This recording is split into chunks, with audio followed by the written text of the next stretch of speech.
तर इथे बघू शकता मी 2 अशी उकडलेली बटाटे घेतलेले आहेत. तर आज आपण खूप छान अशी उकडलेल्या बटाट्यापासून आणि त्यामध्ये मैदा घालून मस्त असा नवीन पद्धतीचा आपण नाश्ता बनवणार आहोत. खूप सोप्या पद्धतीनं होणार आहे, खायला पण एकदम मस्त लागणार आहे आणि लहानांपासून मोठ्यांपर्यंत सर्वांना आवडणार आहे. तर आपल्याला वेळ न घालवता आपण रेसिपीला सुरुवात करूया. तर तुम्हाला जर माझे व्हिडिओ कसे वाटतात ते कमेंटमध्ये मला नक्की सांगा. चला तर मग रेसिपीला सुरुवात करूया. तर इथे बघू शकता मी 2 उकडलेले बटाटे घेतलेले आहेत. तर ह्या बटाट्याला काय करायचं, असं हाताच्या साहाय्याने व्यवस्थित असे चुरून घ्यायचं. तर तुम्ही खिसणी असेल ना बारकी, तर त्या खिसणीने पण तुम्ही इथं खिसू शकता. तर चांगलं असं ह्याला हाताच्या साहाय्याने बारीक करून घ्यायचं. तर इथे बघू शकता आपण बटाटा छान असा हे चुरून घेतलेले आहे. तर ह्याच्यामध्ये आपण थोडी पण अशी गाठ ठेवलेली नाही, व्यवस्थित असा मऊ केलेला आहे. तर आता ह्याच्यामध्ये आपण भाज्या टाकून घेणार आहोत. तर इथं मी एक कांदा चिरलेला होता बारीक असा, तो ह्याच्यामध्ये आपण टाकून घेणार आहोत. इथे एक हिरवी मिरची घेतली होती, ती बारीक अशी चिरून घेतलेली आहे, ती पण ह्याच्यामध्ये टाकून घ्यायची. आणि अर्धा चमचा जिरं घेतलं होतं, जिरं ह्याच्यामध्ये टाकायचं. जिरं थोडंसं जास्त टाकायचं, म्हणजे जिऱ्याने कशी छान चव येते.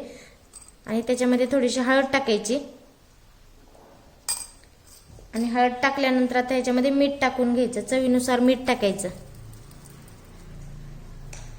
भरपूर अशी ह्याच्यामध्ये कोथिंबीर टाकून घ्यायची. आणि कोथिंबीर टाकल्यानंतर व्यवस्थित असं सगळं हाताच्या साहाय्याने मिक्स करून घ्यायचं. तर ह्याचा छान असा गोळा बनवून घ्यायचा. तर तुमच्याकडे गाजर ते असलं ना, ते पण तुम्ही ह्याच्यामध्ये टाकू शकता, किंवा फुलवर असली ना, किंवा कोबी असला तरी पण तुम्ही टाकू शकता. तर व्यवस्थित असं चांगलं मिक्स करायचं. आणि जर जास्त तुमच्या हाताला जर मिश्रण चिटकायला लागलं तर थोडंसं इथं तेल लावून घ्यायचं. तर हे बघा इथे छान असा आपला आता गोळा पण चांगला बनायला लागलेला आहे. तर बघा इथं छान असा आपला हा गोळा पण आपण तयार करून घेतलेला आहे. तर इथं मी तेल लावलेलं नाही, बिना तेलाचा असा छान मळून घेतलेला आहे. जर तुम्हाला लागला तर तुम्ही तेल लावू शकता हाताला. तर इथं आपल्या रेसिपी आहे ना, ते घरगुती साहित्यामध्ये नाश्ते छान असे तयार होतात बरं का, खायला पण एकदम मस्त लागतात.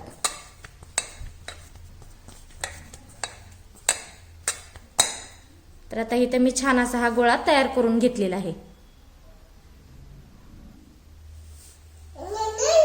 तर इथे बघू शकता मी अर्धी वाटीला थोडासा कमी असा मैदा घेतलेला आहे. आणि या मैद्याला स्वच्छ असं मी चाळून घेतलेलं आहे.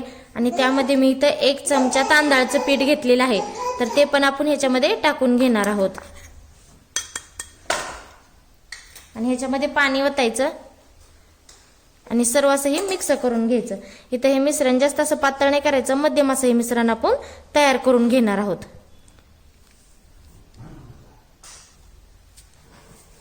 तर इथे बघू शकता अशा पद्धतीने आपण मैद्याचं मिश्रण हे तयार करून घेतले. थोडंसं मी मोठ्या वाटीमध्ये घेतलेलं आहे. तर इथं तुम्ही काय करायचं, जर समजा तुमच्याकडून पातळ जर झालं जास्त, तर थोडंसं याच्यामध्ये मैदा टाकून घ्यायचा. आणि घट्ट जर झालं तर याच्यामध्ये पाणी टाकून घ्यायचं. तर अशा पद्धतीने आपण हे तयार करून घेतलेलं आहे मिश्रण. तर आता आपण पुढची तयारी करूया.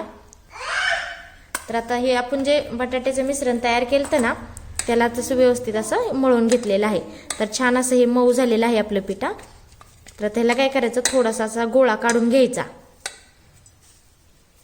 तर असा गोल करायचा तो गोळा. तुमच्या हाताला चिटकायला लागलं तर तेल लावलं तर चालतं.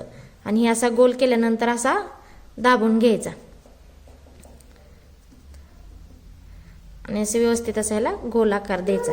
चपटा केल्यानंतर व्यवस्थित असा गोल दिल्यानंतर हे बघा अशा पद्धतीचा आपण सर्व नाश्ता तयार करून घेणार आहोत.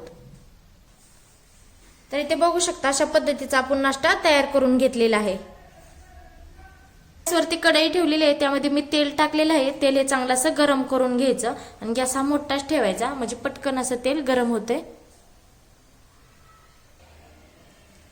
तर इथे बघू शकता आपलं तेल छान असं गरम झालेलं आहे. आता गॅस हा मध्यम ठेवायचा. आणि गॅस मध्यम ठेवल्यावर जे आपण बटाट्याचं तयार केलेलं होतं ना मिश्रण, ते ह्या मैद्यामध्ये आपण असं टाकून घेणार आहोत. तर हे बघा असं व्यवस्थित असं हे टाकून घ्यायचं आणि ह्याच्यामध्ये मिक्स करायचं. आणि मिक्स केल्यानंतर हे काय करायचं, असं धरायचं आणि तेलामध्ये हळूवारपणे सोडून द्यायचं.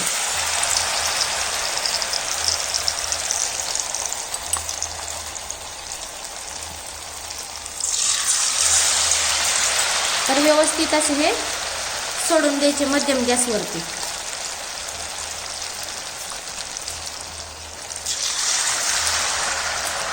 तर आता हिला आपण मध्यम गॅसवरती लालसर होईपर्यंत आपण इथं तळून घेणार आहोत.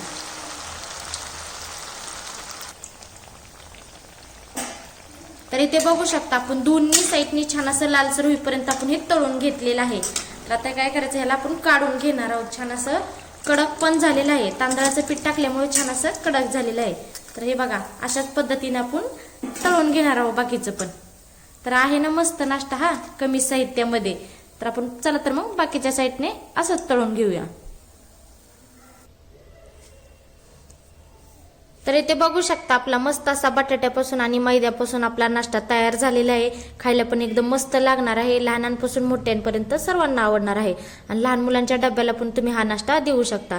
तर इथे मी तुम्हाला तोडून दाखवते. बघा किती मस्त असा हा नाश्ता झालेला आहे. तर किती छान दिसतो ना, खायला पण एकदम मस्त लागणार आहे. तर तुम्हाला माझा नाश्ता कसा वाटतो तो कमेंटमध्ये मला नक्की सांगा. चला तर मग भेटूया पुढच्या रेसिपीमध्ये. तोपर्यंत धन्यवाद.